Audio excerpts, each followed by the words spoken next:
तो 90 दिनों के अंदर अंदर हमारा जितना भी चार्टर ऑफ डिमांड है, 38 निकाती चार्टर ऑफ डिमांड और उसकी जो सब डिमांड, उन सब के ऊपर इनको अमल दरामद करना होगा। लेकिन अगर नहीं होगी तो फिर मैदान खोला है, जम्मू कश्मीर जॉइंट अवामी एक्शन कमेटी अपना रास्ता लेगी। जी नाज़रीन, पीपल्स पार्टी के कुछ लोगों का आपको हमने मौक़िफ़ सुनाया। उसके बाद जो हमारा प्रोग्राम था वो ये था कि प्राइम मिनिस्टर जो नए बने राजा फैसल मुमताज़ राठौर, तो आम लोगों से पूछेंगे उनके हवाले से क्या वो लोगों की तवक्कुआत भी पूरा उतरेंगे। तो एक बहुत अच्छा मौका मुझे मिला है, यहाँ पे एक्शन कमेटी के कुछ कोर मेंबरान भी मौजूद हैं, पीपल्स पार्टी के लोग यहाँ पे मौजूद हैं, नून लीग के लोग मौजूद हैं। इन्हीं से हम बात करेंगे।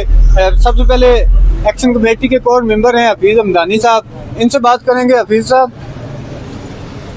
नए कायदे-ए-ऐवान फैसल मुमताज़ राठौर, पहली उन्होंने अपनी जो मीडिया से गुफ्तगू की उसमें कहा कि अवामी हुकूमत है, अवाम के लिए दरवाजे खुलें। उसके अलावा जो एक्शन कमेटी के मुतालबात हैं उनको भी उन्होंने कहा मानो तस्लीम करेंगे।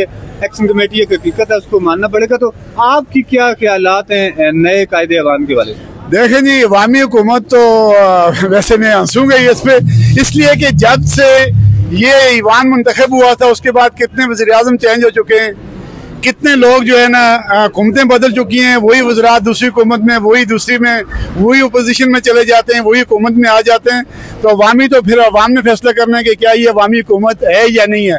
अलबत्ता कुछ हमारे माहदे हैं जम्मू कश्मीर जॉइंट अवामी एक्शन कमेटी के, वो उसमें आपको पता है कि वफाक और फिर एक गारंटर मौजूद है। ये यहाँ बैठे हुए हैं, अगर उन्होंने हमारे मायदाद के साथ प्रॉपर जो जिस तरह चीजें तय हुई हैं, जैसे फैसल साहब ने पिछले दिनों कहा भी, तो मेरी बात आप पूरी सुन लें। जैसे उन्होंने कहा भी कि जम्मू कश्मीर जॉइंट अवामी एक्शन कमेटी की हकीकत है, तो अगर ये हकीकत तस्लीम शुदा है तो 90 दिनों के अंदर अंदर हमारा जितना भी चार्टर ऑफ डिमांड है, 38 निकाती चार्टर ऑफ डिमांड और उसकी जो सब डिमांड, उन सब के ऊपर इनको अमल दरामद करना होगा।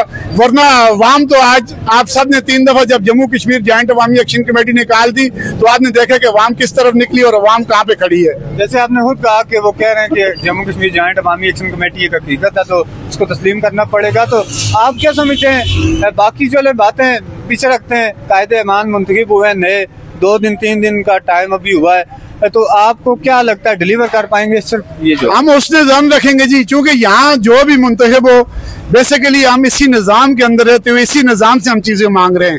अगर आज वो वज़ीर-ए-आज़म आज़ाद कश्मीर हैं तो वो मेरे भी वज़ीर-ए-आज़म हैं, लेकिन उस वक्त तक मेरे वज़ीर-ए-आज़म हैं जब जम्मू कश्मीर जॉइंट अवामी एक्शन कमेटी के चार्टर ऑफ डिमांड पर वो कारबंद रहते हुए उस पर अमल दरामद करेंगे। लेकिन अगर नहीं होगी तो फिर मैदान खोला है, जम्मू कश्मीर जॉइंट अवामी एक्शन कमेटी अपना रास्ता लेगी। एक और कोर मेंबर हैं जी जम्मू कश्मीर जॉइंट अवामी एक्शन कमेटी के, मुख्तसर सवाल, बाकी हफीज हमदानी साहब ने तफसील से बात की, क्या लगता है डिलीवर कर पाएंगे नए वज़ीर-ए-आज़म?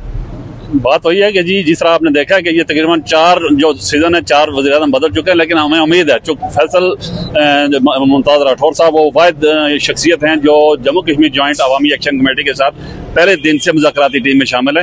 वो न सिर्फ अंदर बंद कमरों में क्या बात होती है, उनको बाहर आवाम के पारे का भी पता है कि वो जब एक्शन कमेटी अपनी स्ट्राइक पे आती है या 3 दफा हम जो जिस तरह आवाम को बाहर निकाला है, तो वो सारी चीज़ों से वाकिफ है। और हम उम्मीद करते हैं कि जो माहिदा जात हमसे हुए हैं वो उन पर इंशाल्लाह मनो अमल होगा। तो सूरत देगी और फिर वो बात तो आज उन्होंने खुद कही है कि घोड़ा भी हाजिर है, मैदान भी हाजिर है। हम भी वही दोहराते हैं कि घोड़ा भी हाजिर है, मैदान। उम्मीद है